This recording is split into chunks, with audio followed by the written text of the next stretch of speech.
Good morning, Thomas here. I'm planning on doing an inspection video today, but we might have had a hiccup, so we'll see what happens.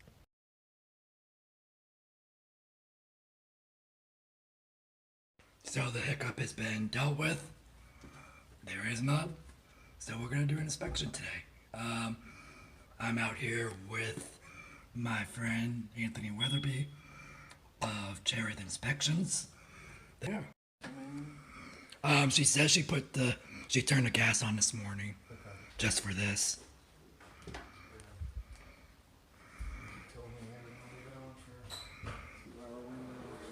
Yeah. Do you want to say anything? Right now? In general. Hello. Known you for what, 10 years? It's been a while, yeah. And you've been doing this for a couple years now? Yeah, in my second year now, so. Having fun? I enjoy it. I like your name badge on your arm. Thank you. That's the license badge. Is it? It's the name badge, yeah. Alright folks, so just a couple things that I do offer. All of my home inspections come complimentary with a 90-day home warranty. And that includes sewer guard warranty, which is the piping and things under the sink and all of that. It also comes with mold safe warranty, so if there's no mold at the time of the inspection and something shows up in 90 days, same with the pipes, if a pipe bursts within 90 days of the inspection, it's covered under that, as well as a 5-year roof warranty, so that's pretty awesome.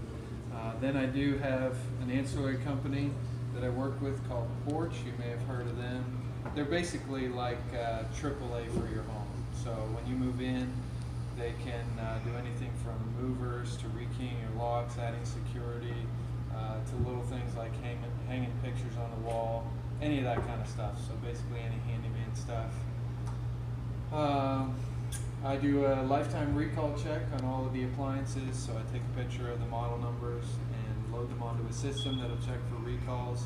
And you'll get an email about that if there's any potential recalls and how to go about getting it replaced for free. So some added things that you don't pay for with your inspection just comes complimentary, so that's pretty good. And that's basically it. And I try to do my best on every home.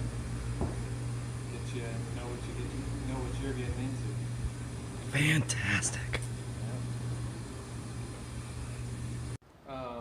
So there's a seal around the window, on the double pane window, and if that seal goes bad, the gas that's in between those two panes starts seeping out, Okay. and then you get moisture and it starts to fog. It was this window Yeah, those two. and this one. Okay. Looks like that might be it. I thought it was gonna rain this morning.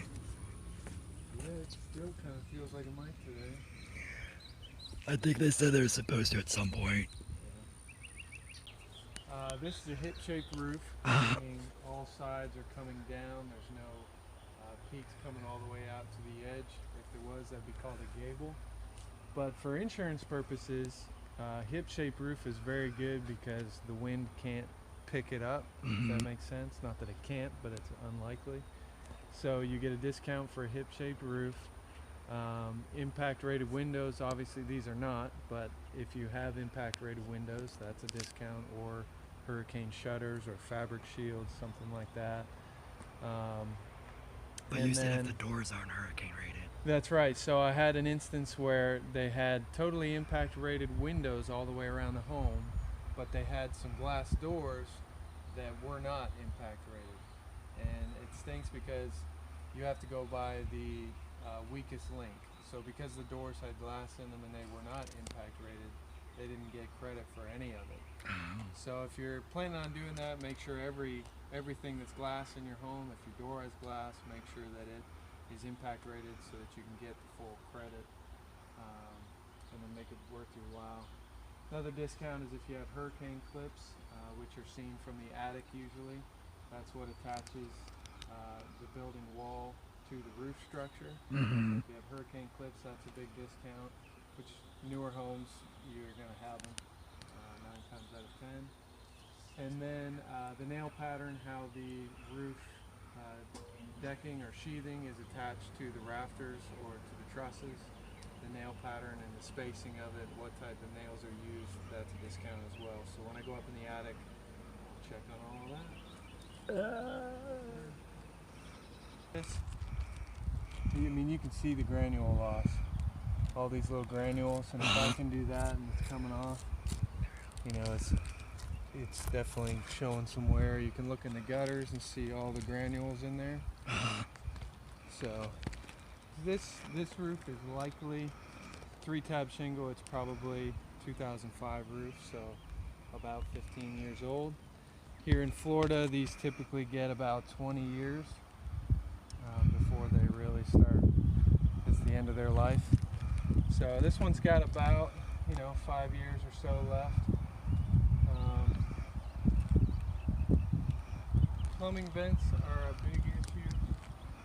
Didn't you just do a video the other day about that? I did, yeah. With the squirrels? Lead plumbing I saw vents, that. yeah. These ones are rubber plumbing vents. The problem with these ones are they go bad long before the roof covering does. Oh. So they start to crack, and we'll probably see, yeah, I can see on this one there's a crack on it. So they typically start to crack right here where you can see that. I don't know if you can zoom in on that. I can a little bit.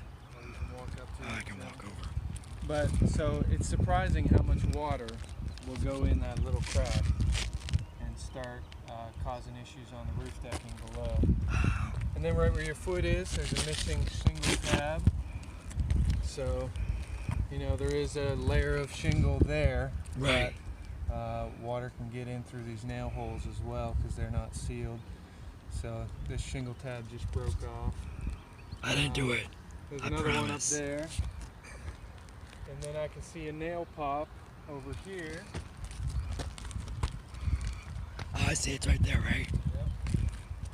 So a nail pop, basically a nail pop is obviously a nail that was driven down and starting to pop up over time.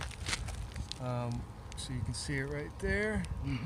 And that lets in a lot of water, surprisingly. We get those sideways rains here in Florida, and it'll start to get in there.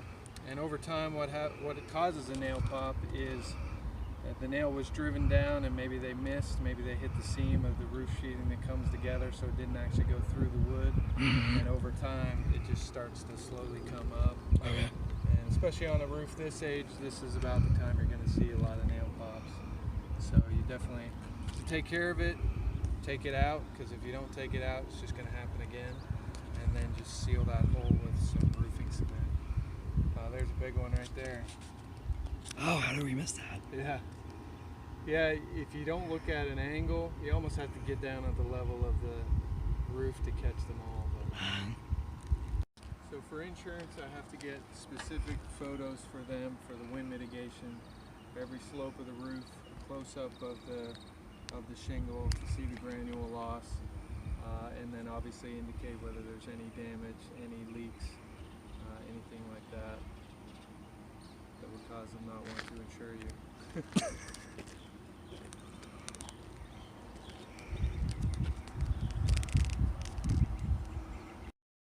a good one for people to monitor. Yeah. So this guy right here is the dryer vent. Do you want to take my phone? So a lot of people's dryer vents go through the exterior wall, but this one obviously goes up through the roof, which is not the greatest design because lint is going against gravity, and over time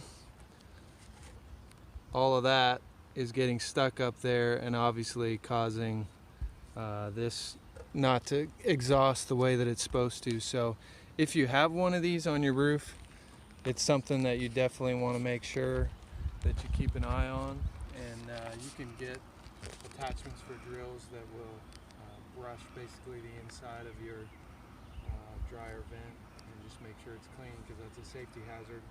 If that ends up getting clogged, then it's just going to cause a fire. So keep an eye on that. I'm keeping an eye on it right now. Both of my eyes. CIL, that stands for ground fault circuit interrupter. It's these outlets with the buttons on them. And in any wet areas, so the kitchen, anywhere close to the sink, or bathrooms close to the sink, or the exterior, all those are classed as wet areas.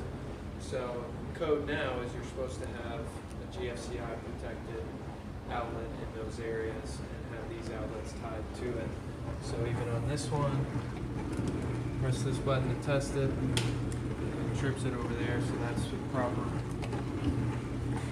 thing to happen. A lot of older homes don't have this. They don't necessarily have to. Right. If the kitchen is then updated, they are supposed to update it to the current. So, but it's a good safety thing to have anyways. Right.